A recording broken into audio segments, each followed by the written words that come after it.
going on, you guys? I just wanted to do a quick talk with you. I mentioned in the previous video, if you watched it, that I have a new goal that I want to share with you guys. If you didn't watch it, go watch it, and when you finish watching this video, like it and subscribe, please. Yeah, so for those of you that don't know, I track my macros. That is what I'm into. I don't really do like a diet where I restrict what I eat like crazy and all that good stuff. So I like to count my macros to make sure I'm getting enough protein, carbs, and fat in my diet, especially the protein. That's really big for me because I do not hit enough protein at all when I am not tracking. So I figured if I track my macros, then this would make sure I'm getting enough protein. So the whole point of this being the last 3 weeks, I was very slack on my macros. I did not calculate them like I should every day. Instead of having one untrackable meal a week, I probably had about 3 or 4, which is not what I like to do by any means, but it's the holidays. I've been having a good time with friends and family, and that's what is important. So I decided in order to get back on track, I wanted to do a new goal. I wanted to have 0 untrackable meals until a New York-Boston trip that we are going on January 14th. We are going to New York and Boston to see Wicked with the family, which happens to be a couple of our birthdays right there clustered together. So we're going to go to New York and Boston and spend time with the family and go see a show. And I know there's going to be so much good food there that I'm going to want to try, and stuff I'm not going to be able to keep track of. Boston's my absolute favorite city to visit, so I'm not going to restrict myself on the food there.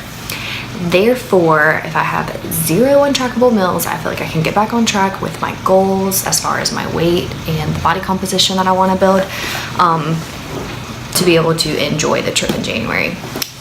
And why wait until New Year's Eve? So I started this 2 days ago.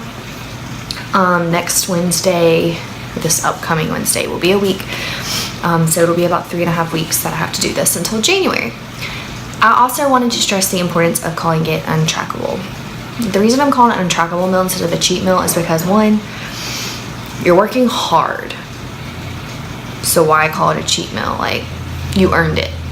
Don't call it a cheat meal because you earned it. You worked hard for it. You're not cheating on yourself or your body. You're going to ruin all your progress. Don't call it a cheat meal. Also, when you're calculating your macros, it gives you flexibility in your diet. So if you want a damn cookie, have a damn cookie kind of thing. You know what I mean? Like, if it fits in your macros, it fits in your macros. Like, that's not a cheat meal. That being said, it's also like macros allow you that little bit of flexibility for not having something healthy and all that good stuff. Like, I'll go eat Chick-fil-A if I want to eat Chick-fil-A. Not healthy, but it fits my macros. But I can calculate it too. So therefore, if I go out to eat with friends and family, I don't know what people cook their food in. I don't know what all is in it. So I have to call that untrackable. I mean, it could still be healthy. It could be like salmon and veggies, but I don't know what they cook it in. So, or I could freaking have a cheeseburger and french fries, and that is fine too, but it's untrackable, which is why I want to have one untrackable meal a week normally. Just because how else am I going to track my progress kind of thing. So yeah, 0 untrackable meals until January 14th. I'm putting it out here because I want you guys to hold me accountable, call me out on my bullshit if it happens. So far we're on day 3. We're going good. So my macros right now, I'm doing 1600 calories. Normally I eat a little more than that, around 1750. So I'm starting off with 1600. It's a nice round number for me to know or remember. I also calculated these, and I kind of know what works for my body when I want to do a cut. So the reason I'm going into a deficit is because I'm going to go ahead and start my cut for this summer. Slow and steady wins the race. Know what I'm saying? Like, I don't want it to be April and I'm like crunch time, or even March. Like, I want to have like weeks to do this, so that way I can do it slow and steady, have my untrackable meal, and feel like I'm not losing all my progress, and kind of figure out what works. If I need to tweak my carbs, up them, lower them, or my fat, like exchange them, whatever. Starting now until May gives me plenty of time for that. And I aim for the beginning of May because me and my husband typically go on some kind of beachy trip then, so I want to look good. So yeah, 1600 calories, 120 protein, 180 carbs, and 44 fat. This is typically what works best for me. If I do a pound of protein per body weight, I find myself like wanting more carbs, craving more carbs, and getting a little hangrier. So I know that this is what works for me, to not do exactly a pound per body weight, go a little under and up my carb limit a little bit. That keeps me energized, it keeps me happy. It doesn't make me feel like I'm missing out on so much if I do, want to eat something a little more high calorie.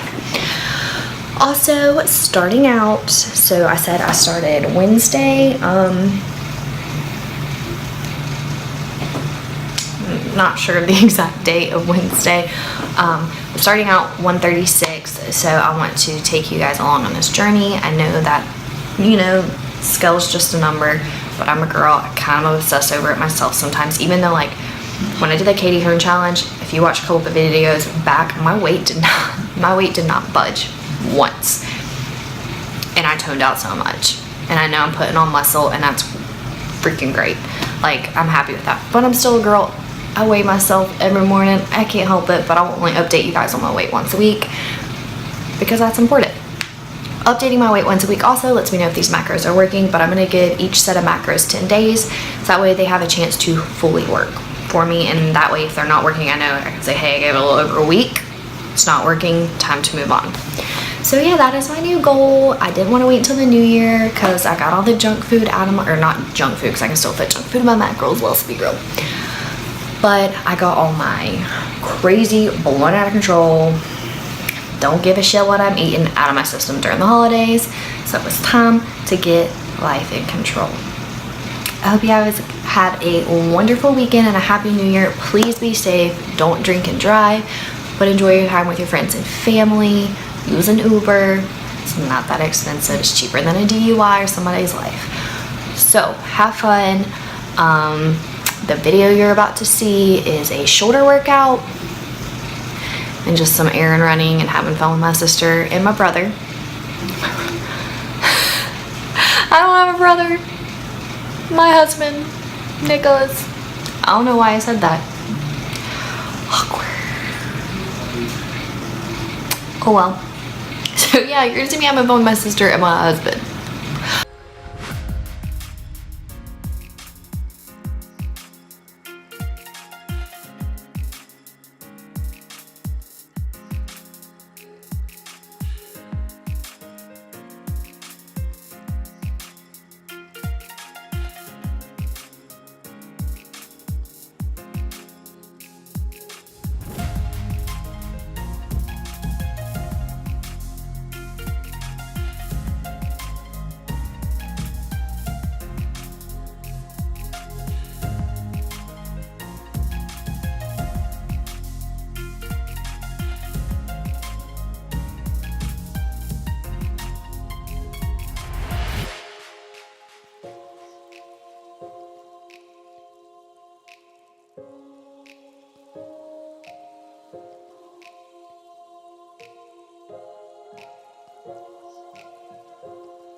I don't understand how you don't like Chipotle. I do like Chipotle. No, you don't. You never want it. Okay, let's go to Chipotle right now. No. We're going right now. No. What's up, guys? I'm here with my sister. We just went to Sephora and had some fun, obviously. Way too much money. Look at my lips. But my tanning mitt came today, so hopefully I'll be tan later today and this won't look as drastic.